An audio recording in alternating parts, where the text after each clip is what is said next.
Welcome back, loyal fight fans, to boxing. Eat that shit up. I am your humble host, Tummy Tom O'Neill, the human body snatcher, and I am back at it. You know the drill. Hit the thumbs up button, hit the subscribe button, and tell a friend, especially if you know a friend, family member who enjoys combat sports. They probably enjoy watching this show, where everything that you need to know about boxing in the world of boxing. Okay, so we're gonna do a quick recap, but first I'm gonna kind of plug my other video. We're doing, at least for now, second video a week, shorter videos, around 10 to 15 minute segments. This past week's was career review of Manny Pacquiao, and I touch on the fight that happened where he lost in a unanimous decision this last Saturday to Yordenis Ugas. I'll just touch again on it very quickly, but go back for more details. At the end of that video, I talk about that specific fight and the whole career review of Manny Pacquiao. But I'll touch on that fight real quick. It was a strange fight. There was no real clearly absolutely dominating rounds, but in the overall sense, I scored it 8-4, which isn't particularly close for Yordenis Ugas.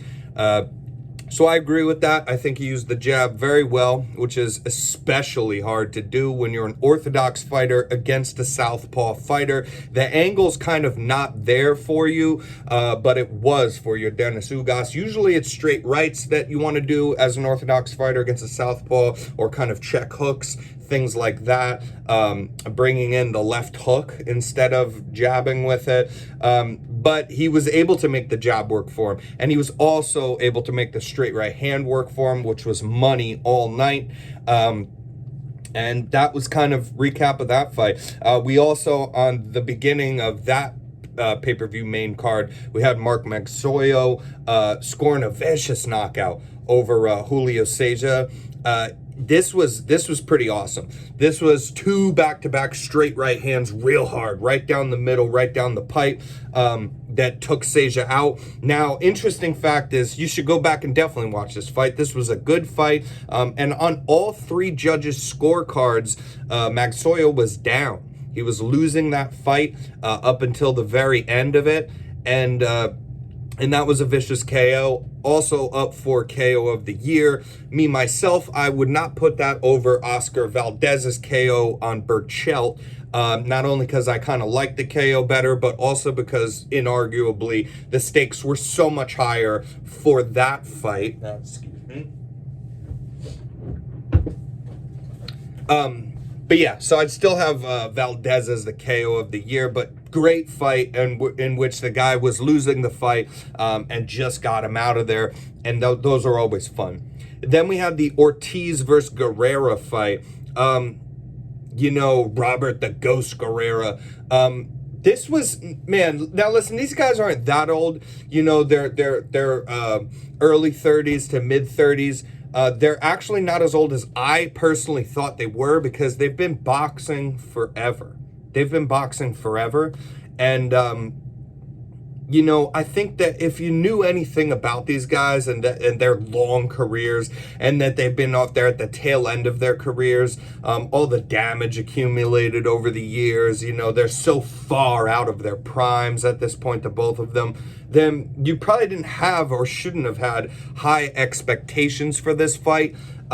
So to even say it delivered it, I think it more than delivered. I'll kind of go against the grain here. I've heard a lot of reactions to this fight in the sense that this was horrible, this was a pathetic fight, da-da-da. Now, I was scared that it could be, given the people that we're talking about here, but I think it was a great fight for going in with low expectations for it, because the first, you know, the worst case scenario was that these guys were just so washed and the whole fight was boring and they got tired very quickly, and that wasn't the case, man.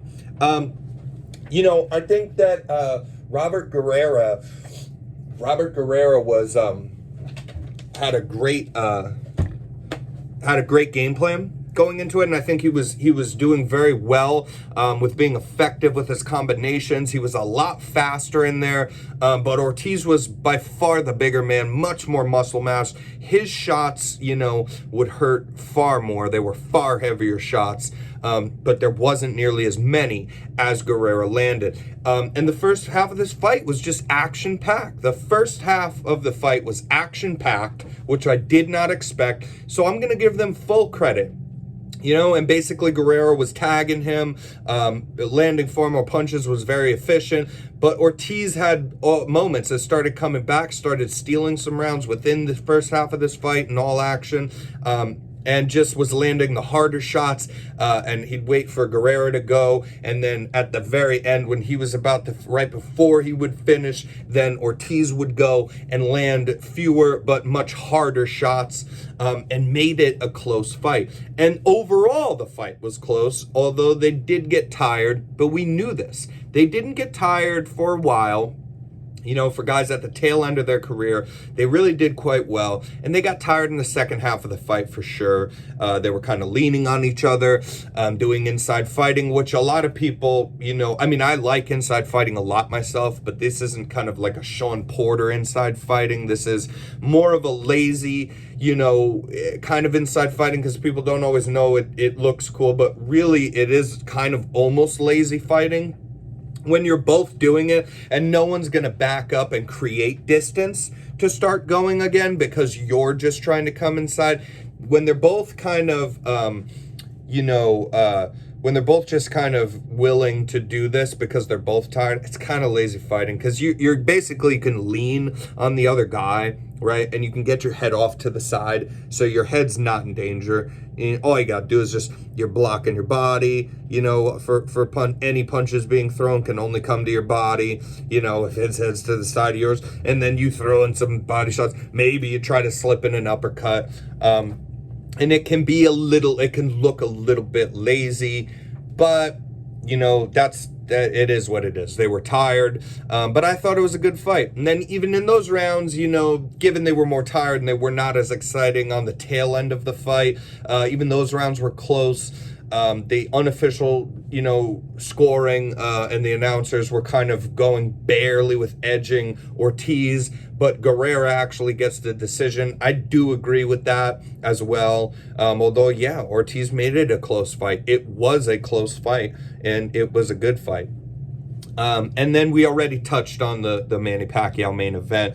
And for this coming week, there's good fights. I think there's fights on Friday as well as Saturday, which would be tomorrow if you check this out as soon as it drops. We're back here in boxing headquarters. You know us. Get this as soon as it drops, because I think there's fights on Friday, and we're getting Anthony Yarde back. If you guys don't know who Anthony Yarde is, he had that epic, last year, he had that epic 8th round against Sergey Kovalev, where he was a heavy underdog in that fight and almost got him out of there. I mean, not just an epic round, not just a 10-8 round, not just a round with knockdowns, but Anthony Yarde, as a giant dog in that fight, really came as close as you can possibly come to stopping someone. Other refs, could have very easily jumped in, just given the luck of which referee you had. So he had a great account of himself, and so he's back in a fight that he should be able to win, which is good for him. I'm looking forward to seeing Anthony Yarde. You got Daniel Dubois coming off of his loss, where he suffered a broken or fractured orbital bone, and had to quit on the stool, and karma kind of, if you don't know about this scenario, this was what they kind of talked about, where certain fighters who may or may not have fought Canelo last, were talking badly, especially as a fellow fighter, talking badly about quitting on the stool and how to never do that, broken orbital or not.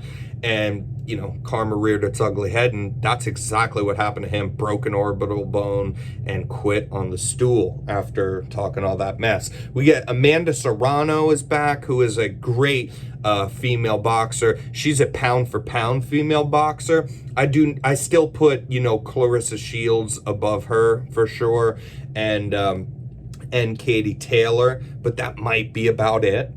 She might be number 3 pound for pound in the world, which is always a big deal, of course, kind of speaks for itself. We're getting Tommy Fury back, who is Tyson Fury's brother. And Tommy Fury, in a fight that I think he should win. He's a co-main event for the Jake Paul, Tyron Woodley Showtime boxing card. And I think he should get this fight. Tommy Fury is cool. I enjoy watching his fights. He's fun to watch. He's got a fun style to watch, because sometimes, I'm not going to lie, he does get a little bit lazy in there sometimes. But the thing about Tommy Fury is that he always, in all of his fights, I've noticed, he just for little moments here and then in another round, rounds and rounds after for here, he always has little moments of kind of showing that he's a Fury, that his brother is Tyson Fury, because he looks Tyson Fury-esque in the way that he does the kind of outlandish head movement, his punching selection. It just looks kind of similar, where you can see, oh, that is, Tyson Fury's brother.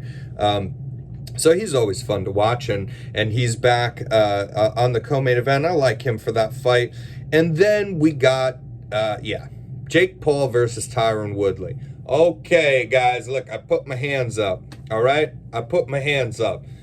I've gone a long time purposely kind of not talking about Jake Paul on a boxing, podcast, because he's a YouTube guy. I've never been a fan of the Paul brothers. I never watched a single YouTube video of Jake or his brother Logan. I'm still not fans of them. But we're just gonna touch, I completely don't mess with Logan Paul. He's just a bigger guy. He doesn't know how to box well at all. But as far as that's Logan. As far as Jake Paul is concerned, I'm gonna give the man his due here.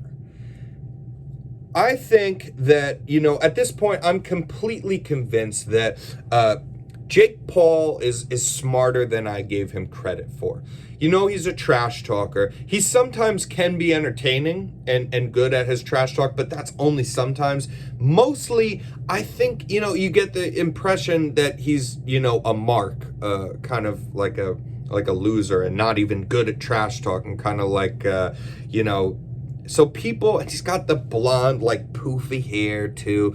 All these things, I fed right into them. I'm really feeling like this is all just, he's maybe smarter, because it's not just to troll us with it. I think he is smarter than we know, and could do even better trash talk. I think all these things that we don't like about him are done on purpose, because he's not only trolling us, but he's actually trolling, I think, his opponents now.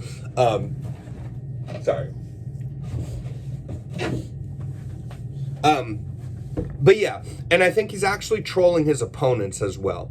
I think that he's, getting them to underestimate him a lot, because I think all of his content is this trash talk, or these little stupid videos, or to rile up another fighter, or to try to get fights with a Conor McGregor or a Canelo, who would absolutely starch this guy, no doubt. But I think he purposely doesn't show any videos, of him working out real hard, of him running miles, of him training with elite boxers that he's used his, millions of dollars to do. And when you get interviews with these great boxers, and there's several of them that have worked with Jake Paul, that have been in the gym with him, that have sparred with him, they all say, man, you don't know this guy. He's not that same person. When he's in the gym, he's actually quite humble, and he really puts the time and effort into learning how to box. And not only that, but he very much absorbs all the things that we tried to teach him. And I think that's showed in his fights. Granted, he's fought a YouTuber, he's fought a basketball player, and he's fought a washed MMA guy. Now he's going to fight Tyron Woodley, who, if we're being honest, I mean, has a great rec, all this stuff, but he's another washed MMA guy. It is a step up for Ben Askren in the sense that Tyron Woodley's very powerful, still has that mean right hand. He's still very much in shape, and so in the same vein as his cardio, certainly his power has not left him, and that overhand right will always be there for a possibility for Woodley to get him out of there. Now, this fight is a little bit interesting, though, because of that. But Jake Paul's a bigger guy. He is a bigger guy. And the talk of that, Woodley saying, well, but that's my, I fight at 170, but he's 190. But 190 is about my walk-around weight. It sure is. Listen, it sure is. But that's why it's walk-around weight and not your fight weight. Because your prime physical condition is 170 pounds at welterweight in MMA, where he's spent his long career at. That is his prime weight for fighting, and that's why he cuts down to that, because that's him getting in top physical shape.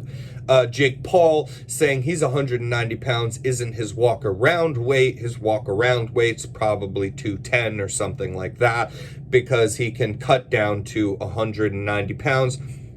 And that is a good, I wouldn't say prime, because he's not nearly the caliber, athlete or fighter in general that Tyron Woodley is. But, so I wouldn't say prime weight, but that's Jake Paul's good weight. He does have to cut some weight to get to that. He will be lean muscle on the scale to some degree at that weight. Whereas if Tyron Woodley were to, I don't imagine he even will, but if he were to weigh in at 190 pounds, that's not his lean muscle weight. That's not his prime physical condition for him to fight in. That will affect somewhat of cardio, things like that. Now, we've never seen Jake Paul, get a challenge like this kind of period, but also we've never seen Jake Paul get tested at all. We've never seen Jake Paul out of we've never seen Jake Paul in round 3. I don't believe in round 4, anything like that. This is an 8-round fight.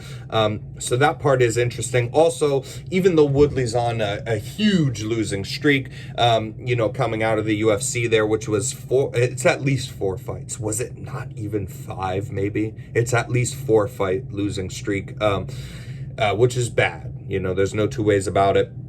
But he's not getting finished, except the Kobe Covington thing where he injured his rib and it's later in the fight. He's always getting dominated, and that's the part that really shows, of where he's at, unfortunately. But nonetheless, he's not getting stopped because his as I said, he's very much always still in shape. And his cardio is on point, and he's also quite defensively sound, almost too much so, because the whole argument with Tyron Woodley that he's not letting his hands go as much, he's not shooting for takedowns as much, yada, yada, yada. But he's still in very good physical shape, and he's defensively sound quite well, even though he's letting these guys haul off on him. That's what's keeping him through to all these decisions, because he isn't getting put away. So, to be honest, I would be shocked if Jake Paul puts him away, and that would impress me. That would be a step in impressing, who am I? But to impress me, and I bet would impress a lot of, analysts, podcasters, other fighters, boxers, the Showtime promotion. Just go on and on. It would impress and should impress everybody if he can stop Woodley. I don't know if I see that happening, but Woodley very much could stop him. But here we go. I'm going to give you my pick, okay? I'm picking Jake Paul to win the fight. I'm going to pick Jake Paul to win the fight because even though he's not even, in the same realm of athlete or fighter or has any sort of career going like Woodley has already, Woodley's on the downtrod. He's going downhill, and that's true. And that's in MMA, right? Which is he's an MMA fighter. He's not a boxer. And although you say, at the Askren thing, the whole thing was like, oh yeah, even a bunch of MMA guys said, oh yeah, I better Ben Askren win even though he can't wrestle. He's only a wrestler. Ben Askren has the worst hands in MMA I've ever seen in my entire life. I'm very convinced that any organization anywhere that you couldn't possibly dig up a fighter, Damian Maia included, that has worse hands than Ben Askren does. So that made sense. Ben Askren was always gonna, shit the bed in that fight, and he did. But saying Woodley has knockouts on his record. This is true. Woodley does strike in his fights and can strike a bit. This is true. And Woodley, all these knockouts. Now that's all the overhand right. Okay? That's all the overhand right because he's very powerful and he has a very good overhand right. Now that's all he has. Of course he can jab because he's been a fighter, boxing or MMA. Of course he can jab, but he's not known for having a great jab. He's not known for having, going to the body very well. He's not known for anything. He doesn't cut angles. He doesn't have head movement. He's defensively sound, but only by, shelling up or keeping a distance. He's not ever been known for good boxing. And if someone has a lot of knockouts in MMA, that never just that alone means that they could be good in boxing. There are MMA fighters who are very good with their boxing and train heavy in boxing, similar to a Calvin Kattar, a Max Holloway, a Jorge Masvidal. Those are guys that if they were taking a boxing match, if it wasn't against world-class boxer, who's at the top of their game, then if it was somebody lower than that, but they're a boxer, I'd actually give those guys a chance. They have all these things I mentioned: good jabs, good head movement, good angles, things like that. Woodley has none of those. And although Jake Paul's not some, oh my God, the guy's never, let's just be honest. Now, this is where it's very fair to talk trash about it. Don't want to heap trash on the guy and be like, this isn't real fight. It's not. Listen, it is a circus. We all know it's a circus, right?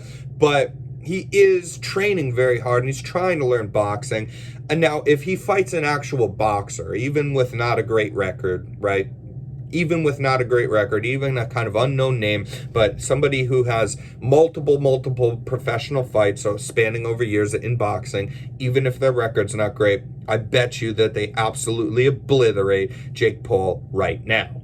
But this is why he's fighting these guys. Jake Paul at least does train in boxing, very much so, and he is only trained in boxing. And Tyron Woodley, people are giving him the advantage of having a long fighting career, which as far as I'm concerned, that's in MMA. So as far as I'm concerned, that does count for something. But like I said, it counts for his cardio, his kind of just in general willingness to be in there, but which hashtag has not looked very good lately in MMA, in his own sport. But it grants you some things. It grants you definitely cardio. It grants you an awareness of just generally being in a fight and knowing how it is to be in professional fights many times and at much higher levels than this Jake Paul fight. It grants him some of those things, but it's not boxing. So he's doing boxing, and this is his first boxing match. And this actually, as novice as Jake Paul is, this is not his first boxing match. And that's the only thing that he's focused training on. And I do think that Woodley underestimates him like these other opponents. I think Woodley would have a pretty good chance if he was training very hard, as he says that he is. If Woodley is taking this so seriously, I need this win. But I could be wrong, but I don't feel like that's the case. I feel like Woodley's another guy who's falling into the bad trash talk, the puffy, poofy blonde hair, the whole mark, loser image that Jake Paul's putting out there for the world. And I think he's going to fall for it again. I think he's training enough, because the guy's always in great shape, Woodley is, But, I don't think he's, training a bunch. I think that he thinks, I'm a fighter. He's not. I've been a world-class champion at a world-class level. But, again, that's in MMA and not in boxing. And I think he's just thinking, I'm going to walk in there and I'm going to bully the guy around. And I don't think that's what'll happen. I think Jake Paul takes a bunch of those first rounds. I think Woodley might win some rounds, but who knows? He might actually lose every round. But I think if Woodley wins some of those rounds, they'd be the later rounds, because Jake Paul probably, I'm going to take a shot in the dark here, has never had a long fight. I think this goes the distance, and Jake Paul looks absolutely exhausted, tired, and a little exposed in that category by the end of the fight. But I do think he bags up most of those early rounds and is aggressive on Woodley and surprises Woodley in his boxing ability. And I think that the fight goes the distance and that Jake Paul gets a unanimous decision. There's my pick. And there you go. We've talked about Jake Paul. We're going to put Jake Paul, let's say it 5 times. Jake Paul, Jake Paul, Jake. We're going to put it in the captions for this. And let's see those views just skyrocket, okay? Here's me selling my soul. There's some Jake Paul content. Let's get it. Until next time, this has been Unboxing. I'm Tummy Tom O'Neill. We out. Stay loyal, fight fans.